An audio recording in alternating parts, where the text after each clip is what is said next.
ಹಾಗೆ ಇನ್ನೊಂದು very important ಏನಂದರೆ, ಈಗ ಕೊಬ್ಬಿನ ಅಂಶದಿಂದ ಇನ್ಸುಲಿನ್ ಕಂಟ್ರೋಲ್ ಅಂದರೆ ಶುಗರ್ ಕಂಟ್ರೋಲ್ ಕೂಡ ಆಗ್ತಾ ಬರುತ್ತೆ. ಯಾಕೆ ಅಂತಂದರೆ, ನಾವು ಬ್ಯಾಲೆನ್ಸ್ಡ್ ಡಯಟ್ ಬಗ್ಗೆ ನಾನು ಹೇಳ್ತಾ ಇರ್ತೀನಿ ಯಾವಾಗಲೂ ಕೂಡ.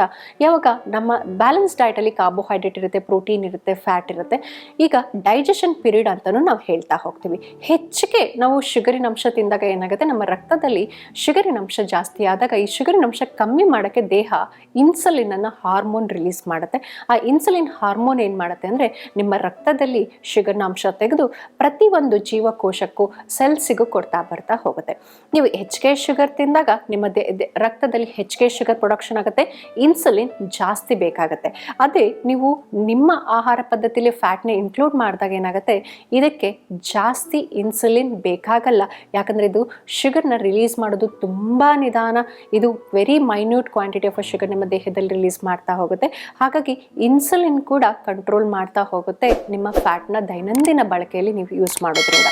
ಹಾಗಾಗಿ ಈಗ ಫ್ಯಾಟಿಂದ ನಮಗೆ ಶುಗರು ಕಂಟ್ರೋಲ್ ಆಗ್ತಾ ಹೋಗುತ್ತೆ. ಹಾಗೆ ಇನ್ಸುಲಿನ್ ಪ್ರಮಾಣ, ಇನ್ಸುಲಿನ್ ರೆಸಿಸ್ಟೆನ್ಸ್ ಅಂತ ನಾವೇನು ಹೇಳ್ತೀವಿ ಅದು ಕೂಡ ಕಮ್ಮಿ ಆಗುತ್ತೆ. ದೇಹದಲ್ಲಿ ಗುಡ್ ಫ್ಯಾಟ್ ಕೊಟ್ಟಾಗ ದೇಹದಲ್ಲಿ ಬ್ಯಾಡ್ ಫ್ಯಾಟ್ ಬರ್ನ್ ಆಗ್ತಾ ಹೋಗುತ್ತೆ. ಹಾಗಾಗಿ ಎಲ್ಲ ಫ್ಯಾಟು ಕೆಟ್ಟದಲ್ಲ, ಆದರೆ ತಗೊಳೋದು ಯಾವ ಥರ ತಗೋಬೇಕು, ಯಾವುದು ಒಳ್ಳೆಯದು ಅಂತ ಆಯ್ಕೆ ಮಾಡೋದು ಬಹುಮುಖ್ಯ ಪಾತ್ರ ಆಗುತ್ತೆ. ಹಾಗೆ ಈಗ ನಮಗೆ ಯಾವಾಗಲೇ ಆಗಲಿ ಹೊಟ್ಟೆ ತುಂಬಿರೋ ಅನುಭವ ಆಗಬೇಕು ಅಂತಂದರೆ ಹಾರ್ಮೋನ್ಸ್ ಮುಖ್ಯ ಆಗುತ್ತೆ. ಈ ಲೆಪ್ಟಿನ್, ಗ್ರೆಲಿನ್ ಅಂತ ಹಾರ್ಮೋನ್ಸ್ ನಮ್ಮ ದೇಹದಲ್ಲಿ ರಿಲೀಸ್ ಆಗುತ್ತೆ. ಈ ಗ್ರೆಲಿನ್ ಅನ್ನೋ ಹಾರ್ಮೋನ್ ಏನಂದರೆ, ನಿಮ್ಮ ಹೊಟ್ಟೆ ತುಂಬಿದೆ ಅಂತ ನಿಮ್ಮ ರೆಸ್ಪಾನ್ಸ್ ನಮ್ಮ ಬ್ರೈನ್ಗೆ ಕಳಿಸುತ್ತೆ.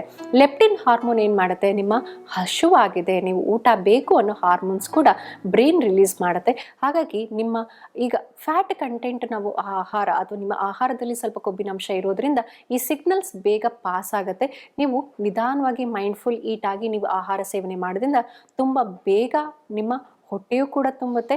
ಆಮೇಲೆ ಜಾಸ್ತಿ ಟೈಮ್ ಹಸಿವಾಗಲ್ಲ, ಹಾಗೆ ಪದೇ ಪದೇ ಕೂಡ ಹಸಿವಾಗಲ್ಲ. ಹಾಗಾಗಿ ಈ ಹಾರ್ಮೋನ್ಸ್ನ ಬ್ಯಾಲೆನ್ಸಿಗೆ ಕೂಡ ಫ್ಯಾಟ್ ಇಂಪಾರ್ಟೆಂಟ್ ಆಗುತ್ತೆ. ನೆಕ್ಸ್ಟು ಈಗ ಎಕ್ಸ್ಪೆಷಲಿ ನಮ್ಮ ದೇಹದಲ್ಲಿ ಹಾರ್ಮೋನ್ಸ್ ರಿಲೀಸ್ ಆಗೋಕ್ಕೆ, ಈಗ ಈಸ್ಟ್ರೋಜನ್ ಆಗಿರಬಹುದು ಅಥವಾ ಟೆಸ್ಟೋಸ್ಟೆರಾನ್ ಹಾರ್ಮೋನ್ ರಿಲೀಸ್ ಆಗೋಕ್ಕೂ ಕೂಡ ಫ್ಯಾಟ್ ಬಹುಮುಖ್ಯ ಪಾತ್ರ ವಹಿಸುತ್ತದೆ. ಈಗ ಈಸ್ಟ್ರೋಜನ್ ಹಾರ್ಮೋನ್ಸ್ ವುಮೆನ್ಸಲ್ಲಿ ತುಂಬ ವೆರಿ ಇಂಪಾರ್ಟೆಂಟ್ ರೋಲ್ ವಹಿಸುತ್ತೆ. ಹಾಗೆ ಮೆನ್ಸಲ್ಲಿ ಟೆಸ್ಟೋಸ್ಟೆರಾನ್ ಹಾರ್ಮೋನ್ಸ್ ಕೂಡ ಇಂಪಾರ್ಟೆಂಟ್ ರೋಲ್ ಆಗುತ್ತೆ. ಇದು ರಿಲೀಸ್ ಆಗಲಿಲ್ಲ ಅಂತಂದರೆ ಇದು ನಮ್ಮ ಬೇರೆ ಅಡ್ಡ ಪರಿಣಾಮವೂ ಕೂಡ ಬೀರ್ತಾ ಹೋಗುತ್ತೆ. ಈ ಹಾರ್ಮೋನ್ಸ್ ರಿಲೀಸ್ ಆಗಬೇಕು ಅಂದರೆ ಕೊಬ್ಬಿನ ಅಂಶ ಬಹು ಮುಖ್ಯ ಪಾತ್ರ ವಹಿಸುತ್ತಾ ಹೋಗುತ್ತೆ. ಹಾಗೆ ಈಗ ಎಲ್ಲ ಕೊಬ್ಬನ್ನು ತಗೋಬೇಕಾ ಅಥವಾ ನಾವು ತಗೊಂಡ್ಲೇಬಾರ್ದಾ ಅನ್ನೋದಿರುತ್ತೆ. ಬಟ್ ಒಳ್ಳೆಯ ಆಯ್ಕೆ ಕೊಬ್ಬುಗಳು ಕೂಡ, ಕೊಬ್ಬಿನ ಅಂಶ ಕೂಡ ಇಂಪಾರ್ಟೆಂಟ್ ಆಗುತ್ತೆ. ಇದರಲ್ಲಿ ನಾನು ಫಸ್ಟೇ ಹೇಳ್ದಂಗೆ unsaturated fatty acid, MUFA, PUFA, omega 3 acid ಅಂತ ಏನು ಹೇಳಿದೆ, ಇದು ಯಥೇಚ್ಛವಾಗಿ ನಿಮಗೆ ಯಾವ ಆಹಾರದಲ್ಲಿ ಸಿಗುತ್ತೆ ಅಂದರೆ, ಮೊದಲನೇದಾಗಿ ನಟ್ಸ್ ಮತ್ತು ಸೀಡ್ಸಲ್ಲಿ ಸಿಗುತ್ತೆ. ಅವಕ್ಯಾಡೋ ಅನ್ನೋ ಫ್ರೂಟಲ್ಲಿ ಸಿಗುತ್ತೆ. ಈ ಎಣ್ಣೆ ಕಾಳುಗಳು ಅಥವಾ ಎಣ್ಣೆ ಬೀಜಗಳು ಅಂತ ನಾವೇನು ಕರಿತೀವಿ ಅದರಲ್ಲಿ ಜಾಸ್ತಿ ಹೇರಳವಾಗಿ ಸಿಗುತ್ತೆ.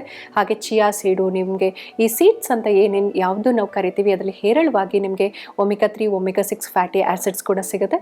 ಹಾಗೆ ಈ ನಾವು ದೈನಂದಿನ ಬಳಕೋ ನಟ್ಸ್ ಅಂತ ಏನು ಹೇಳ್ತೀವಿ, ಡ್ರೈ ಫ್ರೂಟ್ಸ್ ಅಲ್ಲ, ನಟ್ಸ್, ಬಾದಾಮ್, ಅಕ್ರೂಟ್ ಅದರಲ್ಲೂ ಕೂಡ ಹೇರಳವಾಗಿ ಸಿಗ್ತಾ ಹೋಗುತ್ತೆ.